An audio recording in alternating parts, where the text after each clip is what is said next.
The dive. Ladies and gentlemen, we're officially 36,000 feet below sea level, and the sub-integrity is still holding. Captain Jones adjusted the collar of his navy blue uniform and surveyed the room before him, more circular than a typical 21st century sub, but not large enough to make you feel like you were on the bridge of a spaceship.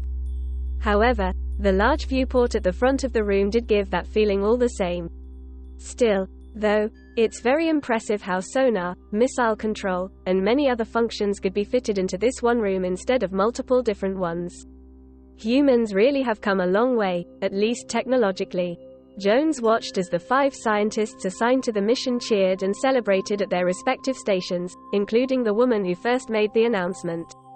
He tried resisting the urge to join in, but quickly found himself unable to resist a smile. All right, he chuckled. Let's rein it in, everyone. Oh, come on, Cap, smirked one of the scientists. This is the first anyone's gone this deep in, like, 100 years or so. Yeah. I mean, we're lucky enough that the eggheads in tech were able to make this thing, otherwise the government wouldn't have approved this expedition, added a woman. And that's exactly why we need to stay focused, said Jones. Look, I'm pretty excited myself. But remember that we've been given a once-in-a-lifetime opportunity to increase the explored parts of the ocean from 5% to maybe 10%. So, if we're gonna celebrate, let's do it when we find a good story to tell the guys back home. Wow. Didn't think you were one for speeches, Captain, a scientist remarked. But he still makes a point. Jones turned around to see a blonde woman walk through the automatic doors to the hallway, hair all bunched up in a bun and arms crossed behind her back. So there you are, Taylor, said Jones. I was wondering what happened to my first mate. Taylor rolled her eyes and said, please don't call me that, this isn't Pirates of the Caribbean. A few snickers echoed throughout the room, but a glare from Taylor cut him off. Anyway, Jones continued, glad you're here, 'cause I plan to examine the engine room again. Sir, it's already been checked at least 3 times in the past couple hours, said Taylor. Well, a 4th time never hurt anyone. Jones turned back to face the crew and said, all right, everyone. I'll be back in an hour or so. Please at least try to focus, and let me know the minute you find anything. You got it, Cap, said one of the scientists. Jones nodded before leading Taylor back through the doors, and into the hallway. You know, you tell everyone to reel themselves in, when you're the one who needs the most work, Taylor remarked. What do you mean? I thought I handled myself pretty good back there. A 4th time never hurt anyone. Come on, admit it, you just can't stand still and wait, can you? You know me that well, huh? Jones warmly smiled. I should hope so, Taylor replied as she rubbed her hand, sporting a dazzling diamond ring. Jones stopped and placed a hand on her shoulder. I'm sorry, Taylor, it's just, you know how long I've been waiting for a chance to explore more of the ocean. How could I forget? Our first date you wouldn't stop rambling about how unfair it was that most of the ocean is still a mystery. In my defense, I was a little drunk. The pair chuckled for a minute, before stopping to gaze into each other's eyes. Look, just please promise me you'll keep a clear head, at least until we can say our vows, then you can be as crazy as you want, said Taylor. Deal, chuckled Jones. After a quick peck, the two walked down toward the engine room. The engine room shook, causing Jones to topple as he struggled to balance himself. Once the shaking stopped, he checked to see if Taylor was okay before also making sure the room around them was still intact. Thankfully, no visible damage to either. Man, that's like the 3rd shake in the past hour, a man declared as he walked out from some machinery. Approaching Jones with an iPad secured in one arm, he asked, what on earth's going on? Not sure, Larry, replied Jones. I'll look into it, but for now, can I see the diagnostics? Oh yeah, sure. Larry handed him the iPad, which Jones briefly examined before handing it back to him. Well, everything looks in order, he said. Keep up the good work. Believe me, sir, this tub won't sink on my watch. Jones nodded, then walked out of the room with Taylor in tow. Lifting his wristwatch close to his face, Jones pressed a button and asked, Hey, what's going on up there? We're not sure, sir, replied a voice. If it's a tremor, it's not coming up on our instruments. It could be currents or even the pressure. I thought this thing was built for that, though. Well, this is the first time this sub is making a dive like this, so maybe it's adjusting. Again, we can't really say. Okay. Just keep monitoring the sub and notify me if the slightest thing is off.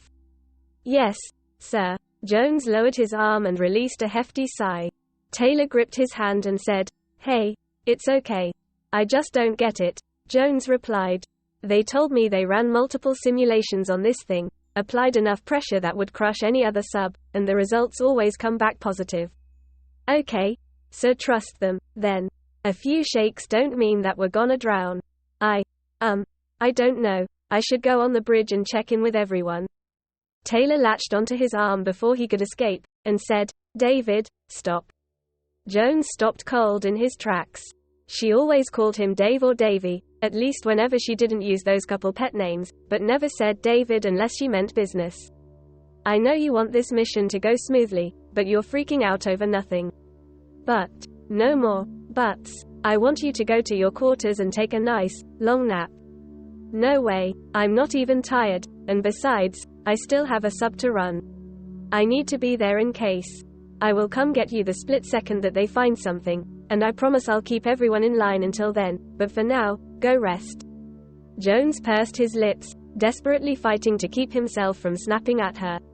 Except, the emotions vanished in an instant.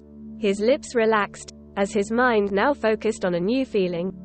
Something wasn't right. "Davy, are you okay?" asked Taylor. Jones held up a hand to quiet her, looking around as he tried to determine the cause of his suspicions. There it is again, a strange tingling feeling in his head.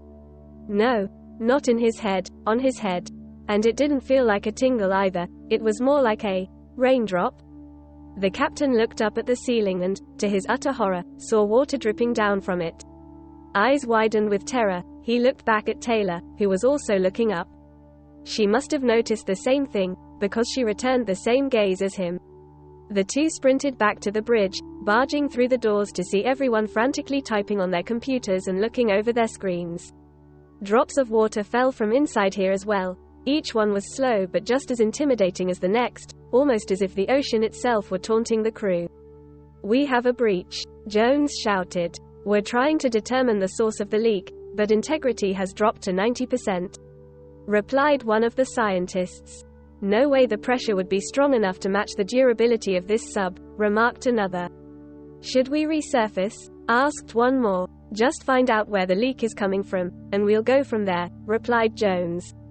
"You can't be serious," hissed Taylor. "You know just as well as I do that a few leaks in a sub are always bad, no matter how small they are." "I don't know. Maybe it can be fixed." "David. Hey, you don't think I'm worried about this? I'm doing everything I can to keep myself together. But we can't let a few drops stop us from the discovery of a lifetime." Before Taylor could even reply, the sub shook once again, more violently this time. As she and Jones collapsed to the floor, their blood ran cold as a long, almost mournful cry bellowed around the room. It almost sounded like a wail, but it sounded way deeper and it had enough force to continue shaking the vessel. Jones gripped onto the railing and helped Taylor up before shouting, "What the heck was that?" I don't know, sir," stammered another scientist. "Sonar's coming up empty." Another cry resonated, its mournful tone slowly being replaced by one of anger.